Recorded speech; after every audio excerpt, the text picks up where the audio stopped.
There's my dude. Hey Kyle, how you doing today? Good, man. How you doing? Fine. Thanks for taking the time to talk to us today. You've been able to sit back and watch your unfortunate exit. How you feeling about it all? I'm feeling good about it. Obviously, I've picked myself apart and I've tried to take myself back to the moments where I felt like were my demise. And I'm like, man, if you could have just did this, you should have did this, like that kind of thing. I think that's a pretty typical thing for most people to do. But I've Yeah. basically come down to the point where it's like, Kyle, if you're not starving for 20 days, if you're not sleep deprived, if you're not uprooted from your community, it's not fair of you to pick yourself apart when those things were being applied to your personal position in life. So ultimately, I'm really happy with myself. You know that I like I told people before, like I came into this game knowing that I was going to put my foot on the gas and I wasn't picking my foot up off the floor until I seen God or a checkered flag. And I knew that was a high risk, high reward situation, right? Yeah. You can see it time and time in history, but there's only going to be one sole survivor in the end, one winner of $1 million. And I just, knowing that I had so much community and family and people behind me in this, that it was like, I couldn't find it in myself to roll over at any point. So anything that you've seen me doing, I gave it every ounce that I had, every single step of the way. I gave it that buck 20. So I just remind myself of that and remind myself, Kyle, you literally gave it your everything, every step of the way. Just don't, don't knock yourself for anything. Just be Right. proud of what you did. Well, I mean, and again, you could, whether it's life or survivor, we can look back at ourselves over and over again and pick apart ourselves. And I wish it would, but that's our wishes and dreams, right? So, um, That's right. you have to look at yourself and what you accomplished and set your sight on that. Was there, you just talked about how driven you are, how your attitude and mindset was going into the game. Was there any thought of all to like, God, you know what? I better throw this challenge. Oh God, I better throw. Did that ever go through your mind and just lead us through the process of that? And so obviously, like in your mind, you kind of feel that way. Like sometimes Right. maybe you should roll over. Like I've watched Survivor several times. Like I've watched many of Survivor seasons, and I see the Right. physical and the way they stand out. So yes, it's in your mind. You're like, should I not be that good? Should I try to work somewhere else? But that's where I come back to there's only going to be one winner, Yeah. right? And the odds of you are 1 in 18. But when you're on the island, it's like 1 in 30 million. It Yeah. doesn't 1 in 18 at all. And so it's like you start to realize that there's more than one goal that comes Right. into light. In the beginning, it was money and sole survivor, Right. and now it's a sense of pride for your family. And it's not like for your family to be proud of me. It's more of like get out there and Yeah. show the world, show the nation, show your family like where you come from, the integrity within you, and show your family like where they come from so they can be proud of themselves into the future. And that ripple effect right there, that into the future was going to be my ultimate take home if I could not take home the million as well. So Yeah. there's no way that I could not let off the gas and still achieve both things comfortably within myself. So Yeah. I had everything for both avenues. Now, you talked a lot about, you're very open about your background, foster care, and there's the alcoholism that was part of your life. I can sympathize with all of that. It really resonated with me. I'm glad that you brought that in the public forum and talked about it because it takes away a little bit of the stigma of growing, there's a stigma of that growing up in that environment, who you are as a person. Yeah. When you were on the island, did that steal you? I mean, I know with me, when I hear people talking about their everyday problems, I'm like, yeah, like I've seen this. You're talking about this. Did you feel any of that out there? So what I did to be fair Yeah. is I tried to look at it like this. And Right. I was thinking about this during pregame. Before I Yeah. even got into the game, I was thinking this Right. exactly. And what I was thinking was everybody has their own lives and they've Right. experienced own ups and downs. Mhm. Now, if a down in my life is seemingly a mile down, Right. there's no reason that when I look at your life and your down only seemed a half mile, there's no reason that that could not have felt like a full mile to you. Right. Right. If you're complaining because your cat passed away and I'm complaining because my family passed away, like it's not fair of me to say that's just your cat. Right. But that could have been very, like, that's a lot for you. So my problems were never more than anybody else's problems. My problems were to be known. My problems are to let you know, like, hey, like, I can't hardly afford the insurance on my truck. My house is half built. Like, I came out of foster care. My alcoholism, drug abuse, like, I was left down and out of family things, and when I should have been included more times than not. Right. You know, and it got to a point where I had to find a sense of self-pride, or I would have to roll over in life. Mhm. And I can't do it. I couldn't find myself to do it in life. I couldn't find myself to do it in the game. So I had to find something in me that came to life that said, you just got to be so resilient that the devil himself is just so sick of picking on you. He just gives like, you just can't knock this guy down. Like, Yeah. something Well, serious wrong with him. well, it's like my grandfather always said, it's not your successes in life that you learn from, it's your failures and when you're down. That's when you really learn about yourself and your true character and what you believe in. Now, speaking of some of your relationships on the show, what was up with you and Sue? Because you must have been surprised to see how much she was going in hard on you. Yeah, you know, and which is another sensitive topic, and I'm going to be very careful of how I speak, because, you know, I don't want to step on anybody's toes or feel like I'm disrespecting Oh, anybody, their grow-ups or anything. Like, I sure.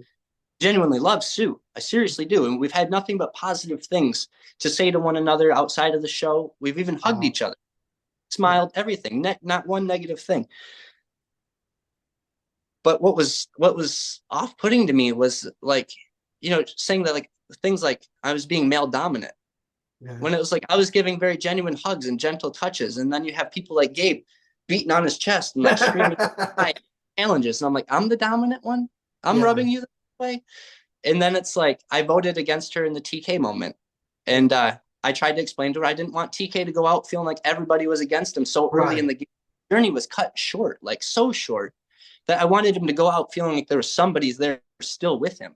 But that was damaging to my game. We can get into that another time about how I was caring more about the emotions of somebody leaving the game as opposed to what I needed to do in the emotions in the game. Right. So that's the time to separate that. But these couple of things, and then you seen, like, the Rome thing. I was talking to Rome, trying to I get was I was going to ask you because he had said to me that, you said something to him, and he basically said, I targeted Kyle for more reasons. Kyle had mentioned something on the beach that I was not a fan of, and that was the reason why I targeted him. Otherwise, I would have worked with him. Kyle said something about Sue and Carolyn that I was not a fan of. Obviously, we didn't see any of this. Now, I'm hoping it's not the Tweedledum thing because I mean, geez, that's hot, that's schoolyard stuff. I mean, it. do you have It could any be insight into this at all? it couldn't be more pathetic than just that. You know, and you know, I'm a Midwesterner. If Right. your best friend calls you in the morning, you answer the phone by "Good morning, you piece of shit." Like, like, that's what you do. That lets you know that you're still my bestie. Yeah, You know yeah, what I yeah.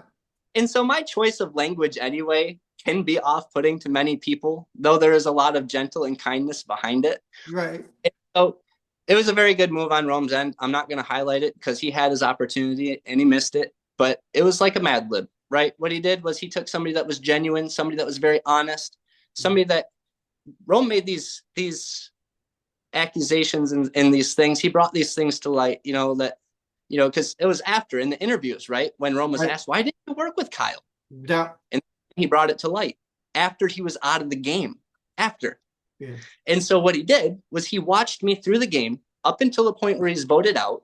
You see him get voted out. He has interviews he has interviews that come about after he's already watched the show. And now he's using the character he's observed from TV. And Right. he gives you a Mad Lib, a second grade Mad Lib to fill in the blanks and let your imagination do the damage, because he knows whatever he has to say is not going to be as damaging as what your own mind can fill that blank in with. Right. It's like you say, pity schoolyard stuff, but good. It was worth a shot. I see what he was doing. I seen what he was trying to get out of it. It got a rise. It had people asking questions, but it just, it was just like a match. It lit and it burnt out pretty quick. Did it trouble you that he mentioned that? He says he told Carolyn It and what you said. I mean, I'm saying if this is the remark we're talking about, the Tweedledum so Tweedledee thing, like, yeah. And so what ticks me off about it more than anything is the fact that Rome and I had a decent relationship, I thought. right. So on the let me start at the first spot. Rome and I have connections. Like, so we end up on this journey together. Yeah. Rome and I have a journey with Annika. Well, Rome and I, we get good. We talking everything. He likes to talk more than me even. And then he lets me know, like, hey, like, let's let each other know, like, let's keep good with this and let each other Right. know what happened so at the next challenge, we're going to let each other know. Right. Well, you can, the next challenge, I don't know the name of it, but it's where we have to jump off the high spot into the water. There's the dive and the balance beam and the seahorse puzzle at the end. And it's like Rome is fighting and arguing Saul to be the very first person in line. I'm the first person in line. Rome and I need to get to the map at the same time. Right. So that way we can exchange information before anybody else gets there. And so we get to the map and I look at Rome and he looks at me and I say, you got it? He says, got it. No shit. He just exchanged information with me and it was very positive. This is good. He looks at me, he says, you get it? I'm like, no. He's like, lose two? Said, no, one. He's all right. And we left it. We never even looked at each other again. Right. And so when he got to the beach, that I spilled out everything, man. I told him everything. I'm like, listen, like this person's like this person's like that. This is their job. This is their occupation. These are some alarming things that I've heard from these people, like whatever it may have been. And when I was using the Tweedledee and Tweedledum thing, which again, by definition, I'm going to say is two people the same. Yeah. Look it up. This is not serious offense at all. No, and so it's like, to me, Sue and Caroline didn't show much difference from one another. They were the same in this game as far as I was concerned. Yeah. And so I know all this stuff. And he just runs around telling everybody. And I'm like, what? Why'd you do that? I'm feeling like I'm at the bottom of my rope here. And like, you were one of my lifelines and you just burnt me. But what happened is that there was so much honesty behind the player that I was and the people that I was connected with that all I had to do was go tell them it was shit. And they didn't even have to go fact check it because so it's like I said in the beginning also of the game, when I was going through getting put through the hoops, I said, don't let my honesty in my false front you. Right. Because there's one person here I wouldn't bury to better my family. And I meant it. So if that meant going crooked a little bit to continue another day, to take care of the people that I was there originally for, sure, so be it. Now, obviously, we only get a very small look into your entire journey when it comes to the edit. Is there anything that you wish fans would have been able to see, whether it was a strategic moment of Bond? Is there anything you wish they would have included in your journey on the show?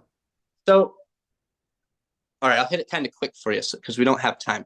Right. But so there was a moment there where I went against Gabe in a challenge. We were partners, and in the end of the challenge, we end up having to face one another. Right. Gabe ended up beating me for this individual immunity, which I'm very happy for him for. But what he just did was disrupted my immunity streak and left me vulnerable. And now I know he could do that into the future. This is a problem. So when I get back to camp, it's social game switch. Now I'm going to like Genevieve. I'm like, Genevieve, you've been painted as a target. People are threatened by you. Sam, same thing. Sam, you're a target. People are threatened by you. Telling Gabe the same thing, and I'm telling him, I'm the biggest threat here. Like all these people are concerned about, and all we hear is Kyle and the physical threat issues. Right. So as long as you keep me here, you guys are good, and keep me in your strong alliance, and let's get this to the finals and just brawl like a bunch of mad people. Like let's do it. You're all deserving. Let's get the deserving people there and just hammer on one another. Let's like light this up. And so what Genevieve ends up doing is coming to me with Gabe, and they use a fear tactic against me, which is wonderful because they said Saul is coming after you.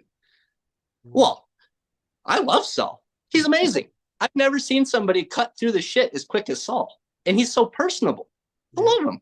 So if you're Saul and you're coming after me, I need you gone because I'm threatened by you right now. Right. And so it was not even a question. I'm like, sure, guys, not me, Saul. Got my number. Go get your next conversation in.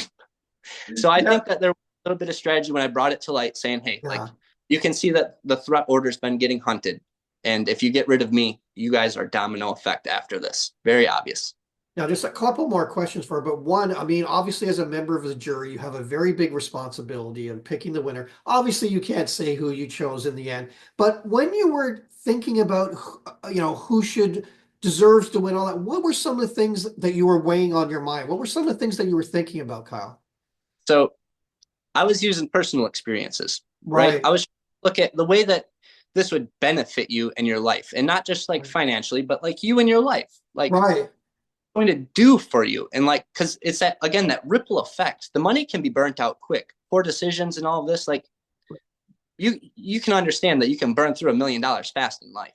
It Yeah. sounds crazy, but it can happen. Oh, And yeah. so like, I want to like the winner of this game has a little like integrity, a little drive, a little bit of whatever they get. What is going to happen to their life when they get back home? Because ultimately, this is a journey of a lifetime, and it'll be with you for hopefully your entire life mentally. Yeah.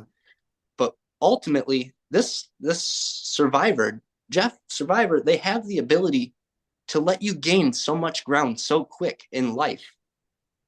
It's hard to even fathom sometimes once you get into it. So I just want to make sure that the winner of the game is somebody that when they receive this win, Yeah. it's going to a ripple effect into our communities, into our families, into other people, where it can still be inspiring, it can still be noted, and take the weight off of those people, that person that just earned it and just deserved it, and just let them breathe a little in life for just a little while, you know? Well, I gotta say, Kyle, you were a breath of fresh air this season. You're very inspirational in many ways. A lot, obviously, you saw a lot of the comments are people were devastated when you vote out. They want you to come back. Would you ever play again? If I got the phone call, I wouldn't even pack a bag. I'd already be on. Well, Kyle, it was great talking to you. All the best of luck in the future. And again, thanks for bringing a lot of those personal issues to light. I think a lot of people got a lot from that and from you bringing that to light on the And show. highlighting that too, because again, it goes overlooked and it can feel uncomfortable to talk about it, especially Yeah, publicly. But I true. think it needs to be known that these are struggles that, well, the majority of people that I come into contact with seem to have these problems. You know, it's just masked or hidden along the way because it's uncomfortable. Yeah. So good just to let people know that I'm the same speck of dust in the wind as you, and we have the ability to be good people, and we make our own decisions in life. So let's just do awesome things while we have the opportunity. Well, best of luck to Kyle. Again, thanks for talking to us today. Yeah, man. Thank you.